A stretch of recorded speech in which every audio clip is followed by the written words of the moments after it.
आज मी जेवणामध्ये बनवलं होतं राजमा चावल, जे की खूप जणांचं फेवरेट फूड आहे.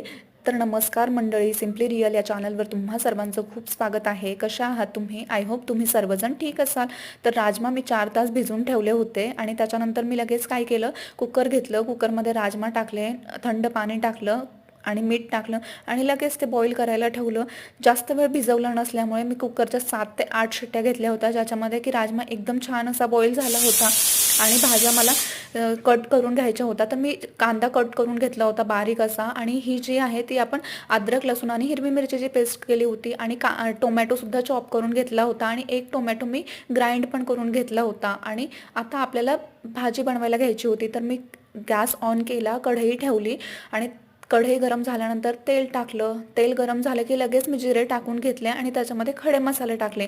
खडे मसाले छान गरम झाले होते, त्याच्यामुळे मग मी चॉप केलेला कांदा पण त्याच्यामध्ये ॲड केला. कांदा व्यवस्थित आपल्याला गरम करून घ्यायचा आहे. व्यवस्थित तो गोल्डन ब्राऊन झाला की मगच आपल्याला पुढचे साहित्य टाकायचे आहेत.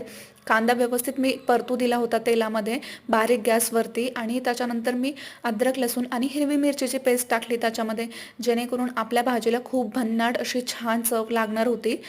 आणि त्याच्यानंतर मी टोमॅटो जे चॉप केलेला होता तोही ॲड केला त्याच्यामध्ये, आणि जी ग्राइंड केलेली प्युरी होती टोमॅटोची तीही मी कढईमध्ये टाकली, आणि त्याच्यानंतर थोडंसं मीठ टाकलं, जेणेकरून ती टोमॅटो वगैरे छान शिजून निघतील लगेच. आणि मी लो फ्लेमवरती ते 10 ते 15 मिनटं ठेवलं होतं, जेणेकरून सगळं व्यवस्थित शिजून निघेल. आणि त्याच्यानंतर मसाले ॲड केले, लाल तिखट, हळद, किचन किंग मसाला आणि गरम मसाला. बाकी कोणते मसाले मी ॲड केले नव्हते. आणि हे मसाले मी व्यवस्थित तेलामध्ये गरम होऊ दिले बारीक गॅसवरती, आणि त्याच्यानंतर त्याच्यामध्ये थोडंसं गरम पाणी टाकलं, जेणेकरून त्या भाजीला थोडीशी छान अशी तरी येईल. आणि त्याच्यानंतर ते काय करायचं आहे, आपल्याला 10 ते 15 मिनटासाठी लो फ्लेमवरती झाकून ठेवायचं आहे. आणि राजमा तर इथे खूप छान बॉईल झाला होता, आणि 10 ते 15 मिनटानंतर मी पाहिलं तर इथे आपल्या भाजीला छान असं तेल सुटलं होतं. आणि त्याच्यानंतर राजमा ॲड केला, आणि त्याच्यानंतर थोडंसं पाणी टाकलं, चवीपुरतं मीठ टाकलं, आणि कसुरी मेथीसुद्धा टाकली होती. आणि आपली भाजी तर इथे रेडी झाली होती, जी की खूपच टेस्टी झाली होती. आणि त्याच्यानंतर लगेच मी जिरा राईस पण बनवायला घेतला होता. राजमा आहे म्हणल्यानंतर तर जिरा राईस पाहिजेच ना, आणि लगेच मी बनवायला घेतला. आणि इथे तर आपलं सगळं रेडी झालं होतं. आणि तुम्हाला माझी ही रेसिपी कशी वाटली ते तुम्ही मला कमेंट करून नक्की सांगा. आणि गार्निशिंगसाठी मी वरून कोथिंबीर पण टाकली होती, त्यामुळे तर चव खूपच छान लागत होती.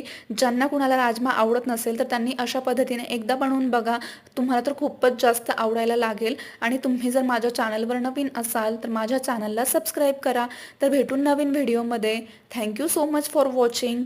बाय.